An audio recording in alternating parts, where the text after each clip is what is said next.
सर्वोच्च न्यायालयाने एका पहिल्याच प्रकारच्या निर्णयात राष्ट्रपतींसाठी वेळ मर्यादा निश्चित केली आहे। त्यानुसार राज्यपालांकडून राष्ट्रपतींकडे पाठवलेली विधेयके आता 3 महिन्याच्या आत राष्ट्रपतींना निकाली काढावी लागतील, असा ऐतिहासिक निर्णय सर्वोच्च न्यायालयाने दिला। 8 एप्रिल रोजी सर्वोच्च न्यायालयाने तामिळनाडू सरकार आणि राज्यपाल यांच्यातील प्रकरणात ऐतिहासिक निर्णय दिला होता। न्यायालयाने म्हटले आहे की विधानसभेने पाठवलेले विधेयक राज्यपालांनी 1 महिन्याच्या आत निकाली काढावे।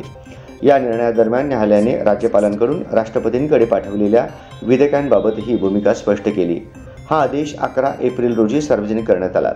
शुक्रवारी रात्री वेबसाईटवर अपलोड केलेल्या आदेशात सर्वोच्च न्यायालयाने संविधानातील अनुच्छेद 201 चा संदर्भ दिला। राज्यपालांकडून पाठवलेल्या विधेयकाप्रकरणी राष्ट्रपतींना पूर्ण व्हेटो अथवा पॉकेट व्हेटोचा अधिकार नाही। त्यांच्या निर्णयावर न्यायालयीन परीक्षण होऊ शकते आणि विधेयकाची घटनात्मक वैधता ठरवण्याचा अधिकार न्यायालयाकडेच आहे, असे सर्वोच्च न्यायालयाने म्हटले आहे। न्यायालयाने स्पष्ट केले की अनुच्छेद 201 नुसार विधानसभेने मंजूर केलेले विधेयक जेव्हा राज्यपाल राष्ट्रपतींकडे विचारासाठी पाठवतात तेव्हा राष्ट्रपतींनी मंजुरी द्यावी किंवा नकार द्यावा, परंतु निर्णय घ्यावा लागतो। सर्वोच्च न्यायालयाने सांगितले की राष्ट्रपतींच्या निर्णयाचे परीक्षण करता येते।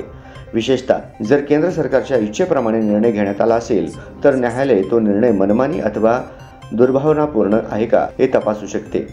जर विधेयकात राज्याच्या मंत्रिमंडळाची भूमिका महत्त्वाची असेल आणि राज्यपालांनी मंत्रिमंडळाच्या सल्ल्याविरोधात पाऊल उचलले असेल तर न्यायालय त्याची वैधता तपासू शकते। न्यायालयाने स्पष्ट केले की जेव्हा वेळ मर्यादा निश्चित असते तेव्हा वाजवी कालावधीत निर्णय घेणे आवश्यक असते।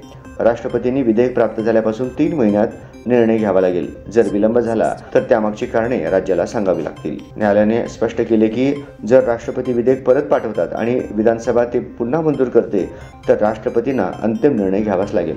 पुन्हा तेच विधेयक परत पाठवणे थांबवले पाहिजे। दिलेल्या मुदतीत निर्णय न झाल्यास संबंधित राज्यांना न्यायालयात दाद मागता येईल, असेही न्यायालयाने स्पष्ट केले आहे।